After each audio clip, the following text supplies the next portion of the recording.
जिंदगी में जा मेरे को तो बहुत आनंद आ रहा है। मेरा तो जी करता है कि मैं यहीं रहूं।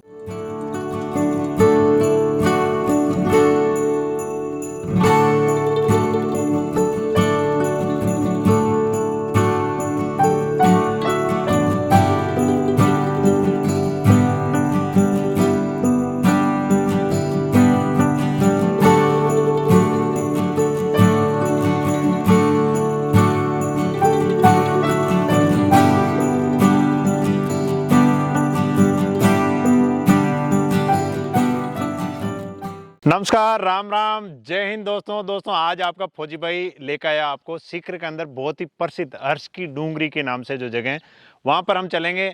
और पहाड़ी के ऊपर है ये घूमता हुआ गोल जलेबी नुमा रास्ता है, वो हर्ष की डूंगरी के ऊपर जो जाता है। और हिल ड्राइविंग वैसे मैंने कभी की नहीं है, फौज में भी ड्राइवर का कभी ड्राइविंग का मौका मिला ही नहीं, ट्रेड नहीं था। लेकिन आज जो है राजस्थान की इस दोहरा धरती के बीच में ये उभरती हुई पहाड़ी है सीकर के अंदर, यहाँ पे हम जो है गाड़ी लेके चलेंगे। और हर्ष की डूंगरी जो काफ़ी ऊपर है, क्या है यहाँ की इस जगह की जो पूरी मान्यता, और यहाँ पर जो लोग मिलेंगे उनसे भी बातें करेंगे। और इस डूंगरी के ऊपर चल के देखते हैं क्या क्या यहाँ पर खास चीज़ें। और हम बीच रास्ते में यहाँ पे रुके हुए हैं, आपको मैं नीचे से जो है ये पूरा ऊपर चढ़ने का जो किस प्रकार जो है कितना शानदार नज़ारा वो दिखाऊंगा। काफ़ी नीचे जो है स्टार्ट पॉइंट है और पहाड़ी के ऊपर घूमती हुई रोड बहुत ऊपर जाती है। तो आइए ज़्यादा समय नहीं लेते हुए गाड़ी लेके हम चलते हैं हर्ष की डूंगरी पे। तो दोस्तों हर्ष की डूंगरी के नाम से ये पहाड़ी है, इस पहाड़ी के ऊपर जो है हमने ड्राइविंग शुरू कर दी है। बहुत शानदार जो है यहाँ पे आते हैं तो एक लुत्फ आता है, वो फीलिंग आती है कि भाई हम उन वादियों के अंदर घूम रहे हैं। और राजस्थान के अंदर अगर इस प्रकार की वादियाँ हो तो घूमने का अपने आप में कुछ आनंद ही अलग होता है। बहुत घुमावदार रास्ता है पूरा ही। और रास्ता हालांकि ये अभी बना है, पहले यहाँ से जो है रोड नहीं थी, रोड अभी बना है। यहाँ पर पहाड़ी के ऊपर जो दोस्तों बहुत सारे पन विद्युत के उपक्रम लगे हुए हैं, आप देख सकते हैं कितना शानदार नज़ारा है, इससे जो है विद्युत बनती है। दोस्तों लाइट का जो है बहुत सारे उपक्रम होते हैं, और सबसे शानदार उपक्रम अगर हम कहें तो ये है पंखे वाला सिस्टम। क्योंकि इनसे जो लाइट बनती है वो किसी प्रकार का प्रकृति को जो है नुकसान नहीं पहुंचाती, क्योंकि हवा चलती है, उससे फैन घूमता है और उससे लाइट उत्पन्न होती है। कोयले और जितने भी विद्युत हैं प्रकृति को प्रदूषित करती, लेकिन इससे प्रकृति इतनी प्रदूषित नहीं होती। निर्माण काम चल रहा है तो ट्रैक्टर यहाँ पे आवाजाही मतलब लगातार है। अगर हम यहाँ पे ऊपर चलते हैं तो इस प्रकार के जो है बैठने के लिए भी, अगर आप चलते हुए थक जाते हो तो बैठने के लिए भी बने हुए हैं। अभी जो मौजूदा समय में यहाँ पर बंदरों वगैरह को जो लोग यहाँ पे आते हैं वो यहाँ पर मतलब उनको केले वगैरह जो है वो देते रहते हैं।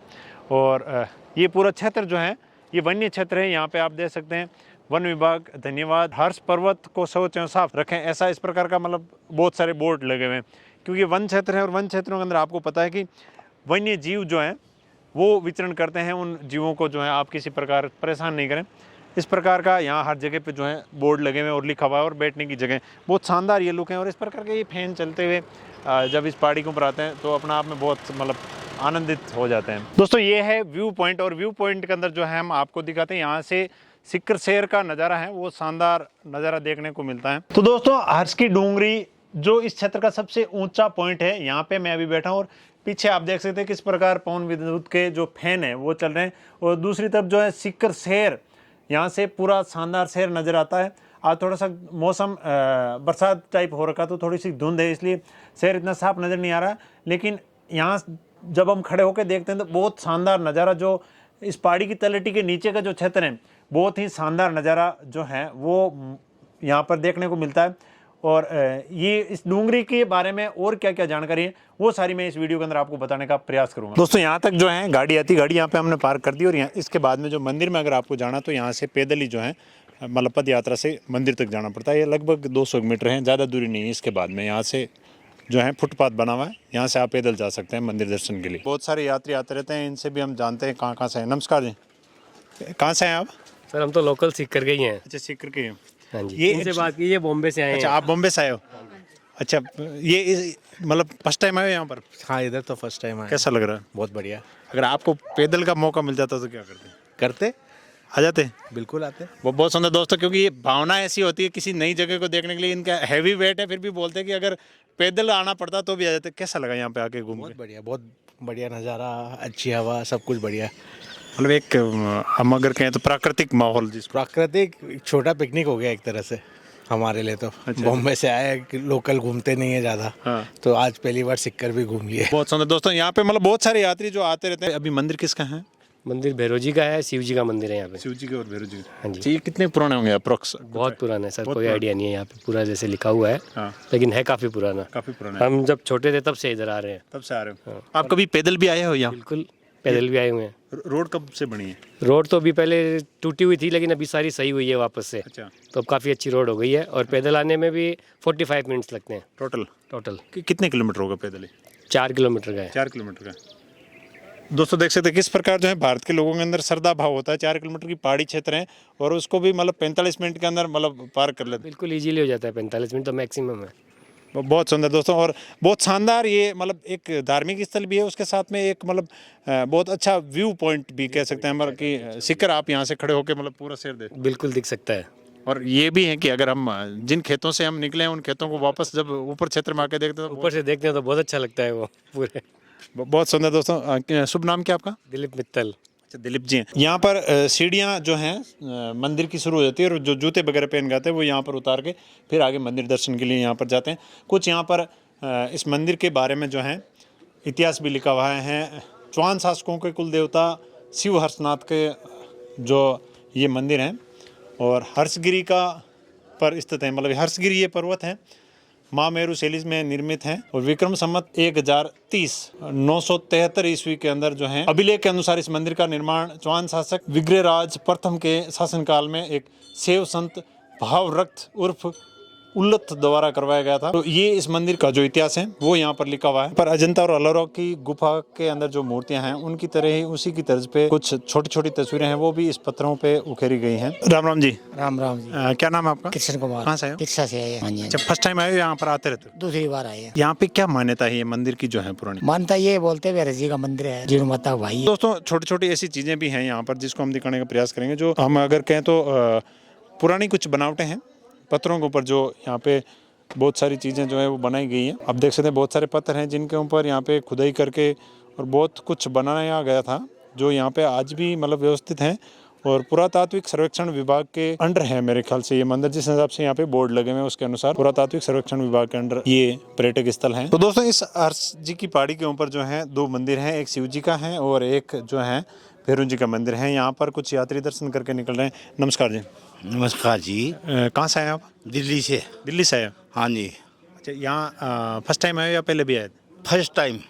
कैसा आनंद? मुझे तो पहली बार देखा था जिंदगी में, जा मेरे को तो बहुत आनंद आ रहा।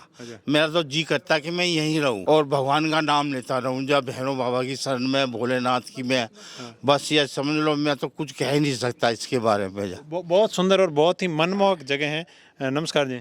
आप भी दिल्ली से हैं? ना, नाम तो सीकर से हो आप? माता जी? दिल्ली से। दिल्ली से। कैसा लग रहा है यहाँ पे? बढ़िया एकदम। अच्छा लग रहा है।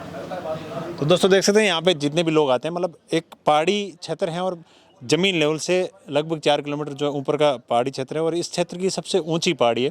तो इसके ऊपर बना हुआ मंदिर है, और जब यहाँ पे आते हैं तो बहुत ही मतलब सुख का अनुभव होता है। चौके जड़ूले हैं वो यहाँ पर चढ़ते हैं। तो ये है भैरव जी का मंदिर, और भैरव जी के मंदिर के जो पास में यहाँ पे गुफा है, इस गुफा के अंदर हम आपको ले चलते हैं। और यहाँ पे मुख्य जो अगर हम कहें तो वो गुफा यहाँ पर है, भैरव जी का मंदिर है यहाँ पर। नमस्कार जी। सर इस मंदिर की जो पुरानी हिस्ट्री है वो क्या है? जी जी जी, यहाँ का ये मेन मुख्य मंदिर है। हर्षनाथ भैरव जिन माता के भाई। जीन माता जी के भाई थे? जी हाँ। अच्छा। तो हर्षनाथ जिन माता ये दोनों बहन भाई थे, दोनों ने यहाँ बैठ के पूजा आराधना करी थी। तो उसके बाद में हर्ष भगवान तो यहाँ बावड़ी के अंदर विराजमान हो गए थे। वो जिन माता यहाँ से 16 किलोमीटर दूरी के ऊपर मंदिर है माता का, वहाँ विराजमान हो गई थी माता। वो मतलब जब पूजा यहाँ पे की थी तो उस मंदिर का दूर विराजमान का कोई इतिहास रहा हो? मतलब यहाँ से जिन माता जो काजी शिखर है, मतलब पहाड़ी है, छोटी पहाड़ी के ऊपर विराजमान हुई थी, वहाँ से नीचे जाके प्रकट हुई थी माता। और माता प्रकट होने के बाद में बोली कि जो मेरे दुख लगाने के बाद में हर्ष बाबा के मतलब भाई के दर्शन करेगा ना, तभी यात्रा सफल होगी। तो दोनों बहन भाई को दर्शन करना जरूरी है। ये पहाड़ी कहते हैं कि इस क्षेत्र की सबसे ऊंची पहाड़ी? जी हाँ, राजस्थान में इसका 2nd नंबर है। पहला माउंट आबू है, दूसरा इसी का है। हर्ष पर्वत का दूसरा नंबर है? जी हाँ। हर्ष पर्वत के नाम से भी क्या था? हाँ, ये हर्ष पर्वत ही है, मतलब भगवान के नाम से ही है, हर्षनाथ पर्वत। अच्छा, यहाँ मतलब मंदिर, कुछ मंदिर जो मौजूद हैं लेकिन बहुत सारे पत्थर हैं वो बिखरे हुए पड़े हैं, इसका क्या इतिहास? ये मतलब आज के 500 वर्ष पहले 1600 ईस्वी में औरंगजेब के समय का मतलब खंडित किया हुआ है मंदिर ये औरंगजेब ने किया था इस मंदिर पर आक्रमण।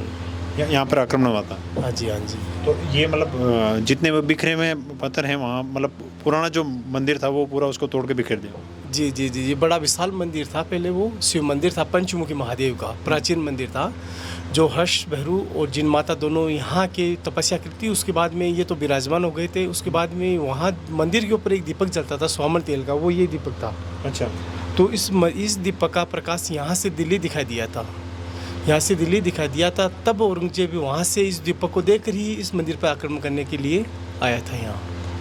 इतना मतलब इस दीपक का वो अगर कहें ओजस्वी प्रकाश था जो मतलब दिल्ली के बादशाह को भी मतलब हाँ, मतलब यहाँ से प्रकाश दिखाई दिया, तभी वहाँ से वो यहाँ मंदिर को खंडित करने के लिए आया था। फिर खंडित करने के बाद में वो जिन माता के पास में जाने की सोची, तब जिन माता ने उसको पर्चा दिया था। जो मधुमक्खी होती है ना, ये जिन माता ने छोड़ी थी, तब उसकी सेना को पूरी को घायल कर दी थी। तो उसके बाद में औरंगजेब खुद अकेला बचाना, तब जिन माता से माफ़ी मांगी थी, माता आज बाद में हिंदुओं के मंदिर नहीं तोड़ूंगा, मेरी तरफ से दोनों बहन भाई हर्षनाथ जिन माता के दोनों बहन भाई के जो भी स्वामन तेल के पैसे लगते हैं ना, तो वो मैं दूँगा। तो आज भी केंद्र सरकार द्वारा उसी के पैसे बांधे हुए स्वामन तेल के, यहाँ स्वामन तेल के जिन माता के दोनों जगह पैसे मिलते हैं। ये क्या मंथली मिलते हैं या जी, 1 साल से साहब, स्वामन तेल का? जी जी, 1 साल से। ये पूरा मतलब बड़ा दीपक है? ये दीपक था पहले वो। अच्छा, तो आज भी ही 1 साल से यहाँ और 1 साल से वहाँ दोनों जगह पैसे मिलते हैं स्वामन तेल की। दोस्तों ये एक मतलब ऐतिहासिक बात है कि जब से ये मतलब सरकारें चेंज हुई, उसके बाद में राजाओं के राज चेंज हुए, बहुत सारी चीज़ें थी, और अभी भी जो है एक पुरानी जो चीज़ है वो चलती आ रही। मेले वगैरह कोई यहाँ? जी हाँ, 1 साल में 3 बार बाबा का मेला लगता है यहाँ। 2 तो नवरात्रों में, चैत और आसोज में, और 1 भादव में। और उस समय काफ़ी श्रद्धालु लोग आते हैं, दर्शन, लाखों की संख्या में श्रद्धालु दर्शन करने के लिए आते हैं। और यहाँ बाबा के जागरण स्वामी है, बच्चे का जो दूल्हा है, मुंडन करते हैं ना, मुंडन है, गंजोड़ों की जात है, ये बाबा की लगती है यहाँ। दूसरा, यहाँ यात्री आते हैं, कोई रात को रुकने की व्यवस्था वगैरह क्या है? जी जी, उनके लिए व्यवस्था कर रखी है हम लोगों ने। यहाँ हमारे पास में गेस्ट हाउस वगैरह है, तो वहाँ उनके लिए व्यवस्था है। रुक सकते हैं मतलब? जी हाँ, रुक सकते हैं यहाँ। आप भी यहाँ पे पूजा करते हैं? जी हाँ। कितने वर्षों से यहाँ पर? मैं तो करीबन यहाँ से 30-35 साल से हैं। 30-35 वर्ष हो गए। पहले हमारे पिताजी दादाजी ये करते आ रहे हैं। अच्छा। पीढ़ी दर पीढ़ी हम चलते आ रहे हैं। अच्छा, पीढ़ियों से मतलब आप ब्राह्मण समाज से? हाँ, ब्राह्मण है, पारा से। ये जो यहाँ पर यात्री आते हैं वो मतलब कहा जाता है कि जिन माता के दर्शन करके मतलब ये दोनों दर्शन करें, तो ऐसे भी यात्री हैं जिनको मतलब पता नहीं होता कि भाई दर्शन करके जिन माता के चले गए और बाद में फिर दोबारा पता लगता तो यहाँ पे आते हैं। हाँ, मतलब क्या है कि जीन माता के दर्शन कर लो और फिर यहाँ करो, जब ही यात्रा सफल है। दोनों जगह करना पड़ता है। किसी को कोई पता नहीं है तो फिर घर जाने से पता चलता है, फिर वो दोबारा आते हैं, कहते हैं गलती हो गई। तो यात्रा दोनों जगह ही करनी है, ज़रूरी है। बहुत सुंदर। एक चीज़ हमने देखी यहाँ, अजंता और अलोरा की गुफा की तरह यहाँ पर बहुत सारी जो ये मूर्तियाँ बनी हुई हैं, इनका कोई इतिहास? ये जो मतलब प्राचीन जैसे मतलब ये मंदिर 1150 साल पुराना है, मतलब 956 ईस्वी का बना हुआ, तो इसी के साथ का वो मंदिर है जो आप बता रहे हो ना, वो मंदिर भी इसी के साथ का है। तो उस समय जो भी मंदिर बने थे तो वहाँ जो प्राचीन कलाकारी मिलेगी आपको। दोस्तों ये हम भी खुद बहुत समय से जो इन मूर्तियों को वगैरह देख रहे थे, ये क्योंकि जितनी मूर्तियाँ हम देख रहे हैं इनके अंदर बहुत सारी मूर्तियाँ हैं जिनको खंडित किया गया है और बहुत सारे ऐसे अवशेष हैं जो मतलब जिनको तोड़ के और बिखेरा हुआ है। यहाँ पे आक्रमण हुआ, मंदिर तोड़ा गया, उसके अवशेष अगर हम कहें तो आज भी मौजूद है। अगर हम आपको दिखाएं तो ये मूर्ति है, तो इसकी गर्दन जो है यहाँ पे मतलब टूटी हुई है, और इस मूर्ति की अगर हम कहें तो हाथ जैसे टूटा हुआ है, इसका हाथ टूटा हुआ है। इस पर सब खंडित है, पूरी मूर्तियाँ खंडित, सब पूरी मूर्ति खंडित है। औरंगजेब ने देख देख के तोड़ा है सब मूर्तियों को। हाँ, सबको खंडित कर दिया। वो तो उस मंदिर से ला के यहाँ लगाई हुई है। ये पहले पानी की बावड़ी थी। अच्छा। तो अपने हर्षनाथ जी इस बावड़ी में विराजमान हो गए थे जब औरंगजेब आया। तो उसके बाद में ये मूर्तियाँ वहाँ मंदिर बनाया ना, तो तब ला के यहाँ लगा दिया इस मंदिर बावड़ी में। अच्छा। तो यहाँ लगा दिया, उस मंदिर से लाए पीस है सब, वहाँ से लाए। तो दोस्तों देख सकते हैं ये एक धार्मिक और कम पर्यटक स्थल हम कह सकते हैं। यहाँ पर आप आके और सिक्कर शहर को भी यहाँ पे देख सकते हैं, और साथ में यहाँ धार्मिक स्थल भी हैं। ये नारियल क्यों है यहाँ पर? ये नारियल मैं उनके मानते हैं मनोकामना के लिए, यात्रियों की मनोकामना के लिए बांध के जाते हैं, फिर ये नारियल अपना आप नीचे गिर जाते हैं उनकी मनोकामना पूरी होती है, फिर जड़ोला मुंडन वगैरह करने आते हैं। दोस्तों ये दीपक था जो 1.25 मण यानी 50 किलो तेल इसके अंदर आता है। जोत क्या सुबह शाम करते हो? जी नहीं, ये अखंड जोत हैं। 550 साल हो गए इस दीपक को। इसके पहले ये दीपक था जो स्वामन तेल का जलता था, तो फिर औरंगजेब ने आक्रमण किया था ना, उसी समय से ये जोत इसी दीपक से यहाँ बाबा के चालू की थी, तो तब से लेकर आज तक चालू है, रेगुलर चालू है, 24 घंटे चलता है ये दीपक। 24 घंटे चलता है। अभी इस दीपक के अंदर तेल है या ये अभी ये बंद कर रखा है साहब इसको, अभी बंद है। इसकी जगह ये अखंड जोत चालू है, 24 घंटे चलता है ये 550 साल से। 550 साल से जो जी हाँ, ये तेल का दीपक है, वो घी का, दोनों अखंड जोत है। अच्छा, घी वाला भी अखंड? जी हाँ। यहाँ पे निर्मित जितने भी भवन हैं चाहे मंदिर हैं वो बहुत पुराने अगर हम कहें तो, और इनकी जो बनावट है वो अलग अलग शैली में। अगर दरवाजे हम कहें तो 4 फीट 5 फीट हाइट है दरवाजों की, बहुत पुराने हैं ये। तो दोस्तों ये था हर्ष बेनू जी का और शिव जी का जो मंदिर है उसका पूरा दृश्य हमने आपको दिखाया। और ये पहाड़ी जो है हर्ष पहाड़ी, ये इस क्षेत्र की सबसे ऊंची पहाड़ी है और राजस्थान की दूसरे नंबर की सबसे ऊंची पहाड़ी, जैसा इन्होंने बताया वैसे हम बता रहे हैं आपको। और यहाँ पर अगर आप कभी आए हो तो ज़रूर बताना, और कभी इस क्षेत्र में आते हो तो ज़रूर यहाँ पे घूम के भी जाना। बहुत ही मतलब एक हम कहें तो मनमोहक जगह हैं, उसके साथ धार्मिक स्थल हैं, तो यहाँ पे बहुत पीसफुल भी फील होता है जब अगर यहाँ पे आप आते हो और घूमते हो। तो सुबह सुबह और शाम का जो मौसम है वो तो बहुत ही आनंदित होता है। ये आपका फौजी भाई फिर हाजिर होगा किसी एक नई वीडियो के साथ। तब तक के लिए जय हिंद, जय भारत।